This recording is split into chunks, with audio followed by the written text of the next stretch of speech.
Hello and welcome to my spoiler-free review of Smile 2. So this is the follow-up to writer-director Parker Finn's 2022 film. I was a huge fan of the original and I was really looking forward to Smile 2, probably one of my most anticipated horror films of 2024.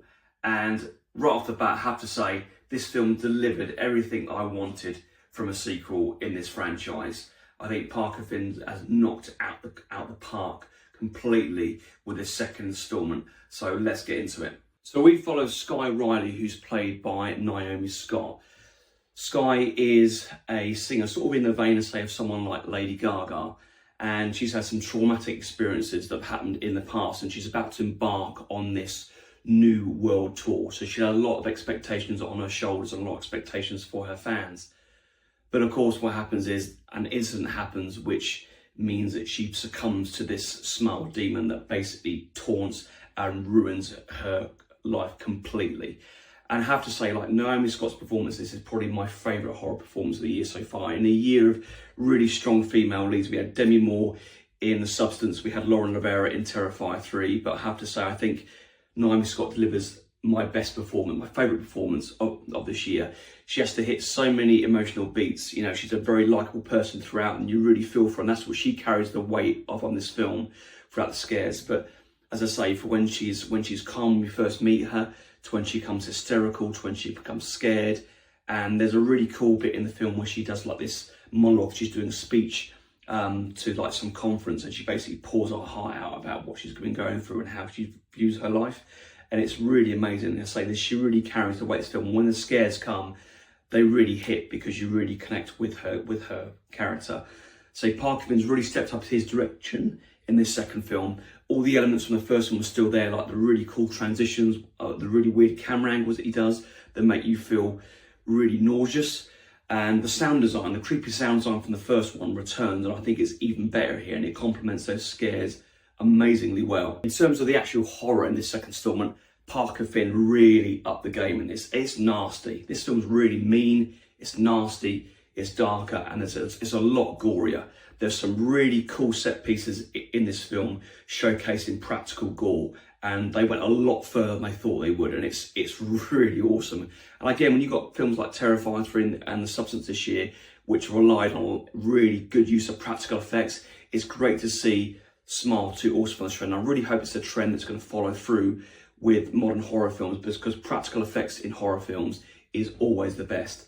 But there's some really amazing set pieces in this, and I felt generally unnerved watching this. It's very rare for horror films to do that for me, but there's some really creepy set pieces that have a really build up some tension, some dread. There are jump scares in this, but I feel the way that like Parker Finn employs them, like he did in the first film, they're really effective, and several of them really got me. And there's one scene in particular which I say really unnerved me and really creeped me out, which is shown in on the trailer. And even the bits they do show you in on the trailer, they don't show you everything. They show you tiny bits of those scenes, and those scenes go on longer, and there's a lot more to those scenes that will really freak you out. In this movie, we also get Jack Nicholson's son, Ray Nicholson, in a supporting role, who plays a character called Paul Hudson. Now, he's only in a handful of scenes, but my God, you can really see how much he looks like his father. With that maniacal grin, he looks exactly like Jack Nicholson's character of Jack Torrance in Stanley Kubrick's The Shining, based on the Stephen King novel. And there are a few scenes on there we actually get some dialogue from this Paul Hudson character played by Ray Nicholson, and just the way he acts, his facial expressions, his eyes, how let's say maniacal and sort of like out there he is. He reminds me of Jack Torrance. It's so uncanny. I thought it was a really cool addition to the film. I really enjoyed the pacing of this film, and I like the directions that it takes.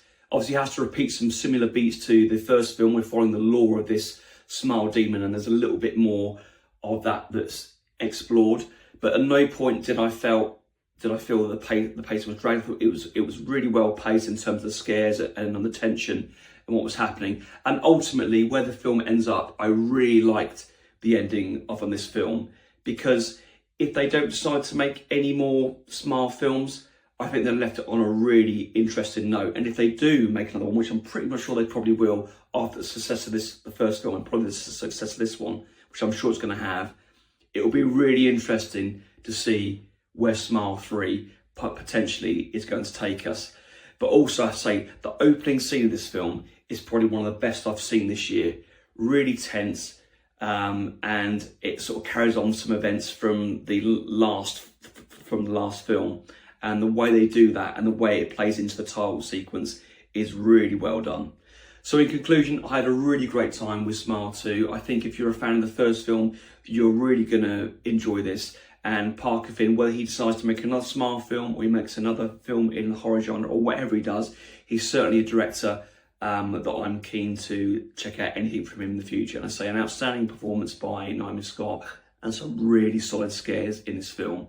So if you've seen Smile 2, let me know in the comments below what you thought of it. I'll be interested to know what your guys' thoughts are. If you like this video, please subscribe, like, and comment, and I'll see you on the next one.